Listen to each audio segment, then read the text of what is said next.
You don't need more grammar rules. You don't need a bigger vocabulary.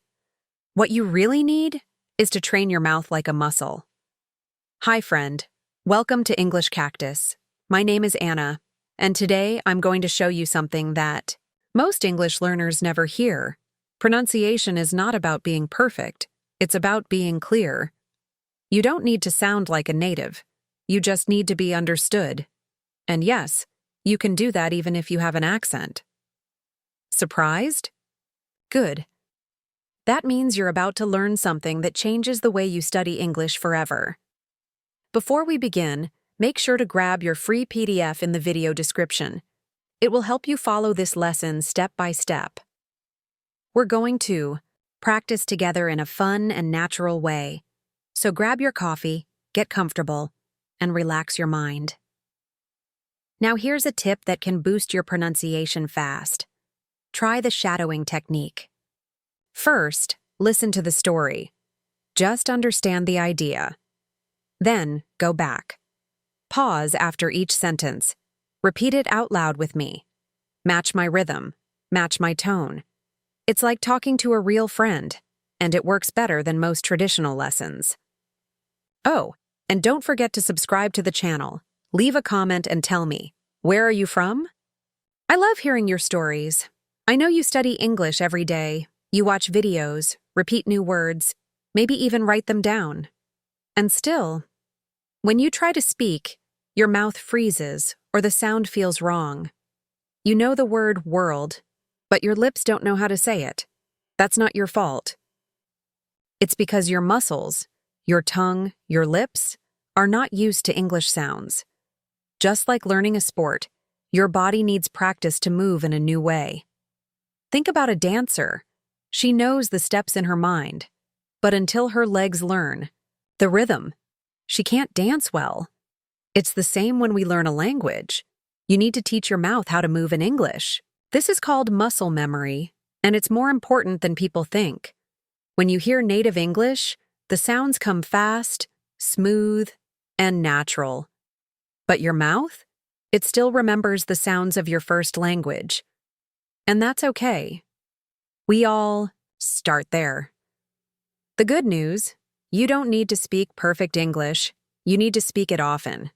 That's how you learn. When I started to study English, I had the same problem. I said beach, and people laughed. Oops, wrong sound. But I didn't stop. I practiced, smiled, tried again. And little by little, my mouth got better. Yours will too. So if you feel stuck, like you know many words but still can't say them right, you're not broken. You're just in training. Imagine your lips and tongue like little students. In school, they need practice, time, and correction. That's why you repeat sounds, use tongue twisters, and copy native voices. You're not just studying English with your brain, you're training your muscles. And once your muscles remember the right moves, everything starts to change. So let's go deeper now. I want to show you how to learn the right way. And it starts by becoming a sound detective. Let's play a little game. Imagine you are a detective, but not for crimes, for sounds. When you study English, your job is to listen carefully and find the tiny differences between words. For example, can you hear the difference between sleep and slip? One is long and soft. The other is short and sharp. Try it with me. Sleep, sleep, see? Your ears must be strong, like a superhero's ears. Sometimes the meaning of a word changes just because of one small sound. So when you learn, listen more. English is like music. You need to hear the rhythm, not just the letters. One of the best things you can do is record your voice. I do this all the time. Take your phone, say a sentence, and then listen to a native speaker saying the same sentence. Compare them. Don't worry if they sound different. That's normal. But ask yourself, did I make the same sounds? Is my the soft enough? Is my R too strong? When you study English like this, you learn faster. You train your ear to catch mistakes. It's like tuning a guitar. Small changes make a big difference. Another trick? Watch people's mouths when they speak English. I know it sounds funny, but really, your lips can learn by watching. Go to a YouTube video, slow it down, and look at how the person moves their lips. Repeat what they say. It's not about copying the words, it's about copying the shape. That's what a sound detective does. We don't just hear, we observe. And now that you're ready to listen deeper, it's time to explore something even more powerful than the sound itself: the music inside your voice. Let me tell you a secret. English is not just words, it's music. When I study English with my students, I always say, don't speak like a robot. You see, in English, we sing when we talk. We go up, we go down, we stretch some words and cut others short. This is called intonation. And trust me, it changes everything. If you say, you're going, and then say, you're going, the same words, but two different meanings. One is a sentence. The other is a question. That's why you need to learn the music of English, not just the grammar. Flat speech sounds strange. Imagine someone says, I am so happy, with no emotion. You'd think, really? You don't sound happy. That's what happens when you forget intonation. Your voice becomes flat like pancake. But when you study English with your ears and your feelings, your words come alive. Try this at home. Pick a simple sentence like, I love coffee. Say it like you're excited. Now say it like you're tired. Now say it like you're angry. Same words, different feelings. That's intonation. That's power. I know it feels silly at first, but trust me, actors do this all the time. Even babies do it. They cry with tone before they learn words. So be like a baby. Play with your voice. Watch cartoons in English. Repeat lines with energy. If you learn how to use your voice, not just your mouth, people will understand you better, and they'll feel what you feel. Now that your voice is dancing, let me show you one more trick that can totally change your English, and it's all about the hidden rhythm in your sentences. Let me show you a little magic trick. Say this sentence. I never said she stole my money. Now, say it again, but this time stress the word never. Then try it again, but stress she. Can you hear how the meaning changes each time? That's the power of stress patterns. When I study English, I pay close attention to which words are louder, longer, or stronger. English loves rhythm. It's like a drum beat. Some words get the spotlight and others stay quiet in the background. You don't have to be perfect. Just be aware of which word is the star of the sentence. Stress can completely change how people understand you. Imagine you say, I love this song, with strong stress on love. People know you mean it. But if you say it with a flat voice, they might think you're bored or joking. That's why learning where to put stress is so important. It helps people feel what you feel. Try this. Take a short sentence, like, he called me last night. Practice saying it with stress on different words. He called me. He called me. He called me. Different stress, different meaning. You learn to speak with intention. When you study English, don't just read, act. Read sentences out loud and ask yourself, which word is most important here? Circle it. Say it louder. Stretch it. This will make your English sound real and alive. You don't need a fancy accent. You just need control. And the best part? This is fun. It's like playing with sounds and emotions. Once you master stress, you'll notice that your English sounds more natural, and people will listen more closely. Now, get ready for a challenge that's both fun and tricky. We're about to twist your tongue. Okay, now it's time to have some fun. Let's twist your tongue. Not for pain, but for progress. Tongue twisters are short, fast phrases that are hard to say, even for native speakers. But they're also a powerful way to study English and improve your pronunciation. Try this one. Red lorry, yellow lorry. Say it fast. It's hard, right? Your lips get confused. That's good. That means you're training your mouth. When I learn a new language, I always use tongue twisters because they teach my mouth to move faster and smoother. It's like a workout for your words. Want another? Try this one.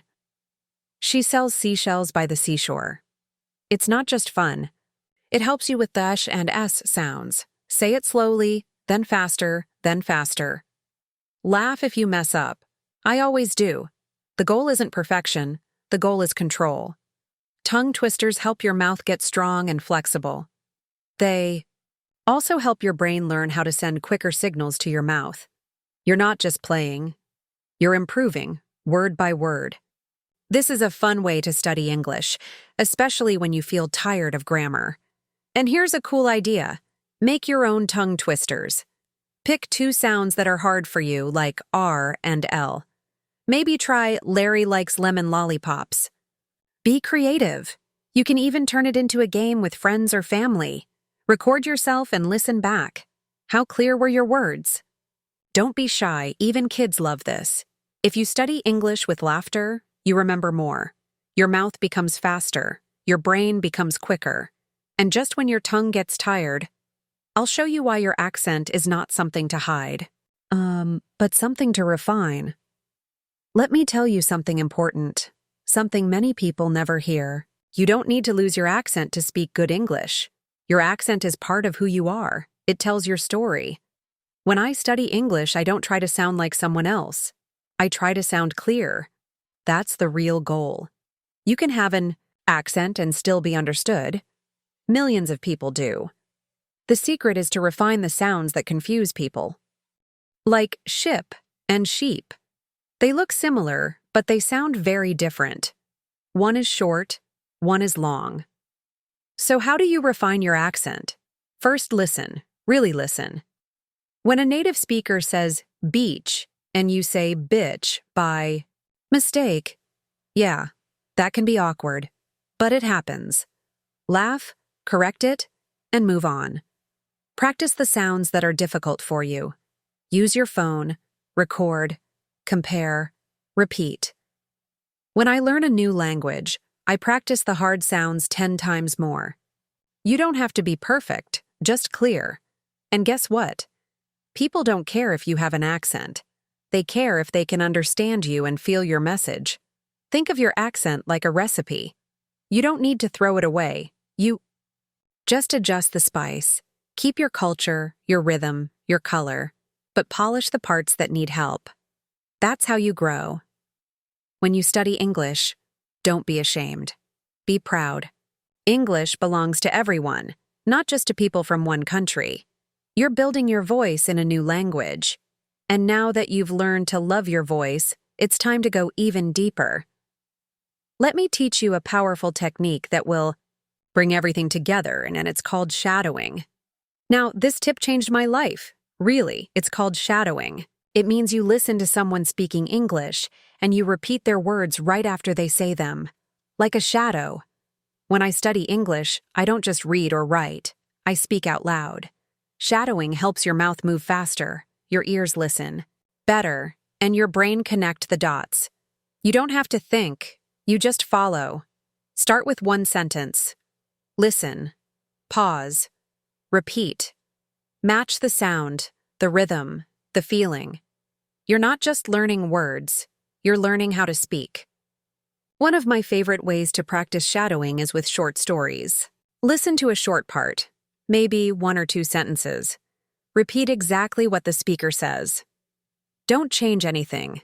Try to copy the tone, the speed, even the emotion. It's like acting, and it works.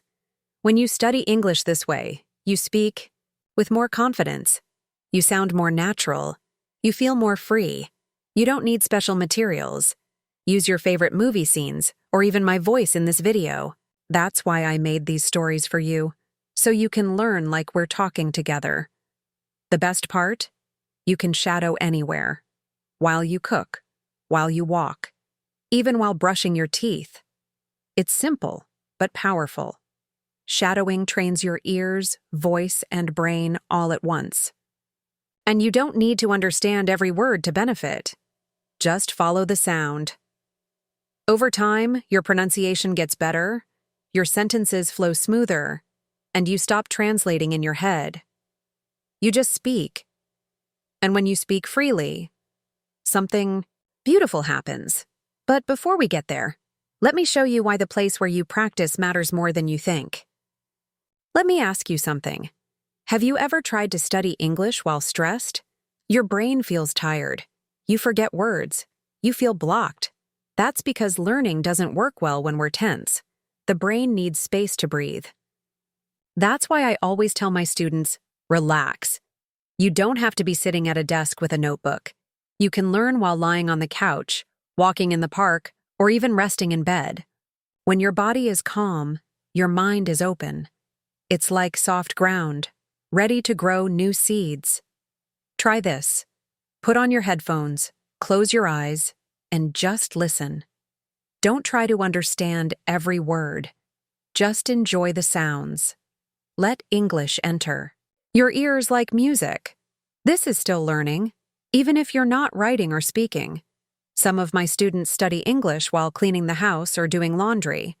They repeat the words quietly while folding clothes. It works.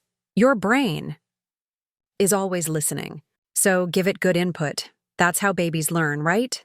They hear first, then they speak. You can do the same, in your own calm, beautiful way. And here's a fun idea. Fall asleep with English in your ears. Use this video or another one you like. Just let it play softly. Even if you don't remember the words, your brain is practicing while you rest. You'll wake up feeling more connected to the language. Learning doesn't have to be hard. It can be soft, peaceful, and even joyful. When you treat English like a friend, not a test, everything changes. And now that your body and mind are in the right place, let's bring it all together, starting from the very first sound. Now tell me, what are you going to do with this knowledge? Will you keep waiting for the perfect time to practice? Or will you take 5 minutes today to shadow a sentence, twist your tongue, or smile while saying, "I love coffee" with the right stress? You've learned that pronunciation isn't magic. It's muscle memory. It's rhythm. It's confidence. So what's stopping you from trying right now? Even one small habit, done daily, can change the way you speak and how the world hears you. So I challenge you. Pick one tip from this lesson and apply it today, not tomorrow. Now. What tongue twister will you practice tonight? What word will you record and listen to? Share it in the comments. I really want to know. And hey, if you want to keep growing and study English with more confidence and fun, make sure to subscribe and turn on notifications.